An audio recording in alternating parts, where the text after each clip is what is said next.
জান্নাতে কি বিরক্ত লাগবে? মানুষ আমার কাছে এসে বলে, আচ্ছা, জান্নাত কি চিরকালের জন্য? হ্যাঁ। যা চান সব পাবেন? হ্যাঁ। এক সময় কি এতে বিরক্তি এসে যাবে না? আমি কি জান্নাত ছাড়া আর কোথাও যেতে পারবো না? আমি কি একটু এখানে তো বহুকাল থাকলাম, এখন কি একটু অন্য কোথাও যাওয়া যায় না? এর উত্তর সূরা কাহফের ৩ নম্বর আয়াতে মা কিসিনা শব্দের মধ্যেই দেয়া আছে। আল্লাহ এখানে বলেছেন, তোমরা সব সময় সেখানে নতুন কিছু একটা পাওয়ার আশায় থাকবে, সব সময় অভিনব আরও কিছু পাওয়ার প্রতীক্ষায় থাকবে। আর এটা আসলে সুখের মনস্তত্ত্বের গহীনে লুকায়িত একটা ব্যাপার, পুরস্কারের মনস্তত্ত্বের সাথে জড়িত একটা ব্যাপার। কোনো পুরস্কারের আসল আনন্দ পাওয়া যায় আসলে পুরস্কার পাওয়ার ঠিক আগের মুহূর্তে।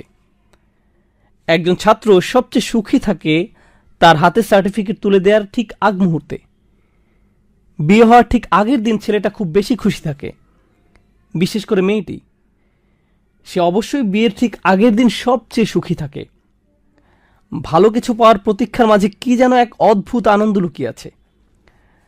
বাচ্চার জন্ম হবে, অমুক তারিখে বিয়ে হবে, অমুক দিন বোনাস পাওয়া যাবে, ঈদ উপলক্ষে অনেক দিন ছুটি পাওয়া যাবে, ভ্রমণের দিন এগিয়ে আসছে, বহুদিন পর আমার প্রিয় বন্ধুর সাথে দেখা হতে যাচ্ছে।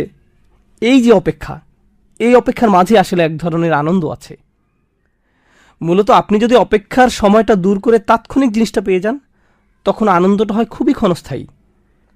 আর পেয়ে যাওয়ার পর আশ্চর্যজনকভাবে অল্প সময় পরে কি ঘটে? এটা আর তেমন কি। আমি আমার বাচ্চাদের উপর এ নিয়ে পরীক্ষা নিরীক্ষা চালাই, কারণ আমার বাসায় এক্সপেরিমেন্টাল সাবজেক্ট আছে। একবার নিউ ইয়র্কে মুসলিম স্টুডেন্ট অ্যাসোসিয়েশনের এক প্রোগ্রাম শেষ করার পর তারা আমাকে কিছু সম্মানই দিতে চাইল। বললাম, এমএসএ থেকে আমি কোনো সম্মানই নেই না, সরি।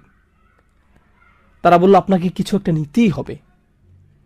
তখন বললাম, ঠিক আছে, তাহলে আমার বাচ্চাদের জন্য বিশাল এক বক্স লেগো নিয়ে আসেন। তো তারা আমাকে বিশাল 2 বক্স লেগো দিল। বাসায় এনে আমি সেগুলো শেলফে রাখলাম।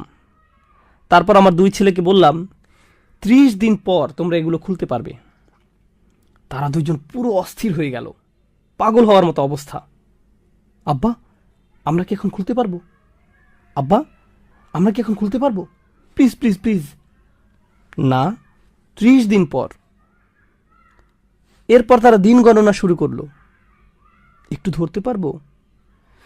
আমি 2 দিন যাবৎ বললাম, না, ধরতে পারবে না। 3য় দিন বললাম, আচ্ছা ঠিক আছে, তোমরা এখন ধরতে পারবে। তারা খুশিতে চকমক করে বক্সগুলো স্পর্শ করতে লাগলো। খুলতে পারবো? না, খুলতে পারবে না। আরও 28 দিন। এভাবে 1 মাস পার হয়ে গেল। এই সময়টাতে তারা সবচেয়ে বেশি সুখী ছিল। দিন গণনার মাঝেই একটা আনন্দ, টেনশন এবং আনন্দ। এরপর আমরা বক্সগুলো খুললাম। প্রায় 6 ঘন্টা যাবৎ আমার ছেলেদের আর কোনো হুঁশ ছিল না। লেগোগুলো দিয়ে তারা বিভিন্ন ধরনের জিনিস বানাতে লাগলো। ওয়াও, এটা কি বড়! এভাবে 3 দিন যাবৎ তারা এগুলো নিয়ে পুরোপুরি আচ্ছন্ন হয়ে থাকলো। আর এখন সেই একই খেলনাগুলো আমার রুমে সেলফের মধ্যে রাখা আছে। তারা কখনো এগুলোর কথা আর জিজ্ঞেসও করে না। তাদের আনন্দের সবচেয়ে সেরা অংশ কোনটা ছিল? অপেক্ষার মুহূর্তটা, প্রত্যাশার সময়টা। সেই ছোটকাল থেকে এখন পর্যন্ত আমরা সবাই এরকম। এটা হলো দুনিয়ার প্রতীক্ষা।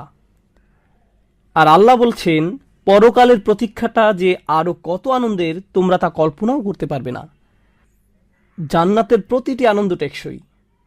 দিন দিন আনন্দের মাত্রা শুধু বাড়তেই থাকবে, বাড়তেই থাকবে আর বাড়তেই থাকবে। জান্নাতের ফল ফলাদি খেতে খেতে কখনো একঘেয়েমি এসে যাবে না।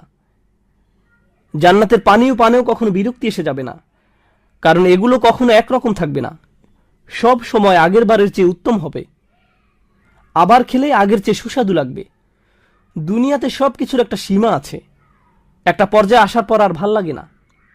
কিন্তু জান্নাতে প্রতিটি আনন্দ সব সময় বৃদ্ধি পেতে থাকবে। এটাই হলো মা কিসিন।